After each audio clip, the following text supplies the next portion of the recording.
जंगल की छांव में, जहां हर पेड़ हर पौधा अपनी गाथा बयां करता है, वहां एक खूबसूरत मगर रहस्यमय क्रीचर है, कॉर्डिसेप्स फंगस। ये फंगस कलर में सफेद, पीला, सुनहरा या कभी-कभी गहरा नारंगी रंग के होते हैं।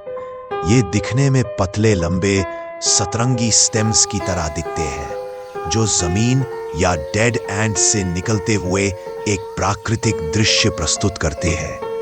उनकी नाजुक बनावट और चमक इस छोटे जीव को जंगल के कलाकार की तरह उभारती है। लेकिन इस कलाकार के पीछे छुपा है एक शिकारी, जो अपनी खूबसूरती के पीछे एक भयानक वास्तविकता संभाले हुए है। यह फंगस, जिसे ज़ॉम्बी एंट के नाम से जाना जाता है, अपने शिकार की पूरी जिंदगी पर राज करता है। आइए इस रहस्यमयी फंगस की दुनिया से पर्दा उठाते हैं, जहां हर जीवित चींटी फंगस की चालों का शिकार बनती है।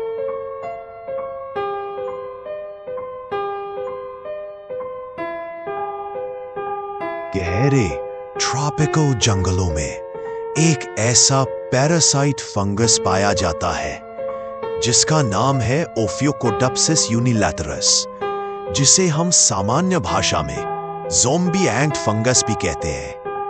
ये फंगस चींटियों को इन्फेक्ट कर उनके शरीर और ब्रेन को कंट्रोल करता है, ताकि अपने प्रजनन यानी ब्रीडिंग के लिए जरूरी कदम पूरे कर सके। जब फंगस के माइक्रोस्कोपिक स्पोर्स एक चींटी के शरीर को टच करते हैं, तो वे उसके एक्सोस्केलेटन को भेद कर अंदर एंट्री कर जाते हैं। वहां ये फंगस के रूप में बढ़कर चींटी के अंदर के अंगों को अपनी पनाह बना लेते हैं। एक बार इन्फेक्शन हो जाने के बाद फंगस अपनी राह बनाता है, अपने जीवित होस्ट को कंट्रोल में लेकर उसे एक खास व्यवहार की ओर मोड़ता है, जिसे हम साइकोलॉजिकल कंट्रोल की कैटेगरी में रख सकते हैं। अनोखी बात यह है कि यह फंगस सीधे ब्रेन का कोई निर्देशन नहीं लेता, बल्कि मसल एंड न्यूरोलॉजिकल केमिकल्स को प्रभावित करता है, ताकि चींटी का व्यवहार बदला जा सके। इन्फेक्टेड चींटी धीरे धीरे अपने झुंड से दूर हो जाती है और एक ऐसे स्थान की ओर चलती है जहां नमी अधिक और तापमान अनुकूल हो, जो फंगस के विकास के लिए उचित होता है। यह दूसरी चींटियों से अलग अकेला रास्ता चुनती है और करीब 10-12 इंच जमीन से ऊपर एक पत्ते की नस के साथ अपने जबड़े से इतनी मजबूती से चिपक जाती है कि छूट न सके। इसे डेथ ग्रिप कहते हैं। अब फंगस अपने होस्ट के शरीर को भीतर से खाता है और धीरे धीरे चींटी की मृत्यु हो जाती है। मृत्यु के बाद फंगस के फलन अंग चींटी के सिर से निकलने लगते हैं, जिससे लाखों नए स्पोर्स एनवायरनमेंट में फैलते हैं, ताकि और चींटियां इन्फेक्टेड हो सके।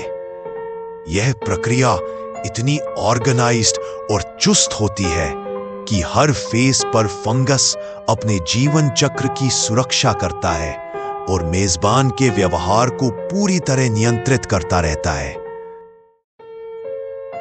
प्राकृतिक परिस्थिति में यह फंगस चींटी की आबादी को संतुलित रखने में महत्वपूर्ण भूमिका निभाता है। इससे फैला इन्फेक्शन कभी भी पूरी कॉलोनी को प्रभावित नहीं करता, जिससे परिस्थिति में असंतुलन नहीं होता। एक रिसर्च में पाया गया कि फंगस के द्वारा जारी केमिकल्स विशेष रूप से मांसपेशियों पर कार्य करते हैं, जो चींटी के पैरों और जबड़ों को अपनी मर्जी से हिलाने के लिए मजबूर करते हैं। रिसर्चर्स इसके फैलाव और नियंत्रण के तरीकों पर भी काम कर रहे हैं, यह पता लगाने के लिए कि क्या हमें इस अनोखी जीव जंतु नियंत्रण प्रणाली से किसी तरह के नए जैविक यंत्र सीखने को मिल सकते हैं। कई अन्य ओफियोकॉर्डिसेप्स प्रजातियां भी हैं, जो विभिन्न कीटों और मकड़ियों पर कब्जा करती है, पर सिर्फ कुछ ही अपने मेजबान यानी होस्ट को ज़ॉम्बी जैसा व्यवहार प्रदान करती है। यह फंगस लाखों वर्षों से प्रकृति में एक्टिव है और इसके फॉसिल सबूत 48 मिलियन साल पुराने पाए गए हैं। यह दर्शाता है कि यह एक बेहद सफल पैरासाइट है जिसने होस्ट्स के साथ मिलकर अत्यंत जटिल सह अस्तित्व यानी कोएग्जिस्टेंस विकसित किया है। हालांकि संदेह है कि यदि इतने कुशल फंगस की क्षमता इंसानों तक पहुंच जाए तो क्या प्रभाव हो सकता है।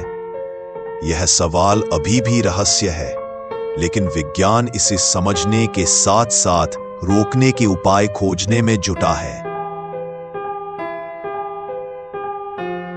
यह जटिल और रहस्यमय बायोलॉजी की एक कहानी है जो प्राकृतिक संसार के सबसे असाधारण नियंत्रण तंत्रों में से एक को उजागर करती है, जहां जीवन, मृत्यु और नियंत्रण एक साथ जुड़े होते हैं।